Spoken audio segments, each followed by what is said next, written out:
warahmatullahi wabarakatuh. Let me introduce myself. My name is Dina Ramadanti, NPM 2241115 from class MNJ 22C.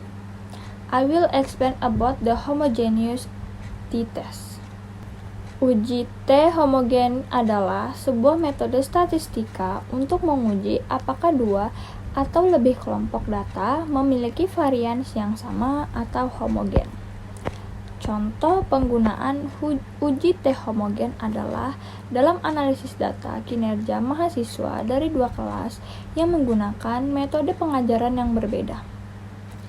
Keuntungan dari uji T homogen adalah memungkinkan kita untuk membandingkan perbedaan yang signifikan antara kelompok data tanpa asumsi terhadap varians yang berbeda. Selanjutnya yaitu langkah-langkah uji T homogen. Yang pertama, melakukan uji normalitas menggunakan uji Shapiro-Wilk atau uji Kolmogorov-Smirnov. Yang kedua, membandingkan homogenitas dengan uji Leibniz test. Yang selanjutnya, interpretasi hasil uji T homogen. Jika p-value lebih besar dari alfa, maka varian kedua kelompok dianggap homogen, dan kita dapat menggunakan uji T homogen. Selanjutnya yaitu uji T non-homogen.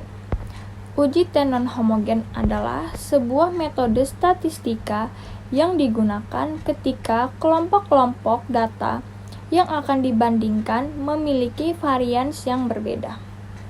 Penjelasan mengenai uji T non-homogen sangat penting karena perbedaan varians antara kelompok data dapat mempengaruhi hasil uji T yang dilakukan.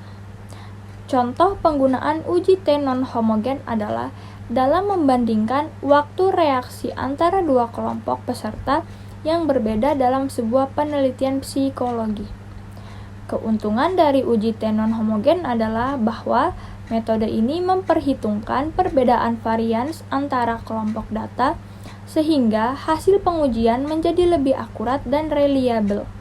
Langkah-langkah uji T non-homogen. Yang pertama, melakukan uji normalitas menggunakan uji Shapiro-Wilk atau uji Kolmogorov-Smirnov. Kedua, menggunakan metode Welch test t-test untuk membandingkan rata-rata dua kelompok. Interpretasi uji T non-homogen. Misalnya p-value lebih kurang dari alfa, maka terdapat perbedaan signifikan antara rata-rata dua kelompok yang diuji. Adapun manfaat dari menggunakan uji T homogen dan uji T non-homogen. Uji T homogen yaitu manfaatnya melakukan komparasi data dengan asumsi varians yang sama. Sedangkan uji T non-homogen yaitu mengelompokkan data yang tidak memenuhi asumsi varians yang sama. Selanjutnya yaitu contoh penggunaan uji T homogen dan uji T non-homogen. Beberapa contoh penggunaannya adalah yang pertama, mengukur efektivitas dari dua jenis obat terhadap kelompok pasien yang berbeda. Yang kedua, menguji apakah ada perbedaan signifikan dalam rata-rata pendapatan antara dua kelompok pekerja. Yang ketiga, mengukur apakah dua kelompok mahasiswa memiliki rata-rata IPS yang berbeda sebelum dan sesudah ujian. Perbedaan uji T homogen dan uji T non-homogen.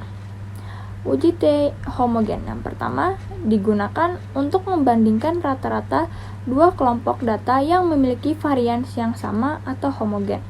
Yang kedua, asumsi yang harus dipenuhi adalah data berdistribusi normal dan homogen.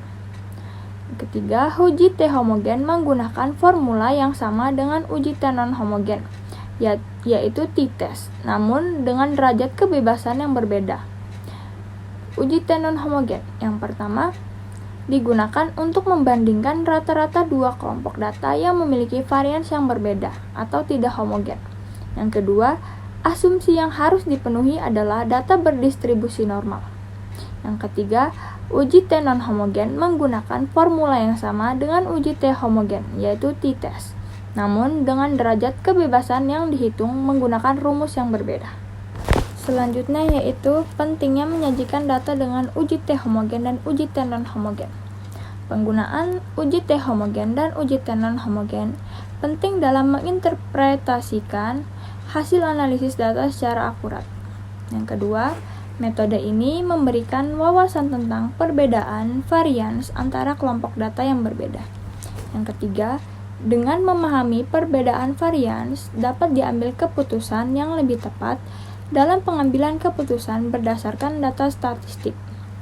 Kelebihan dan kekurangan uji T homogen dan uji T non-homogen. Kelebihannya yaitu yang pertama, memeriksa perbedaan antara dua kelompok data dengan cara yang sistematis dan objektif.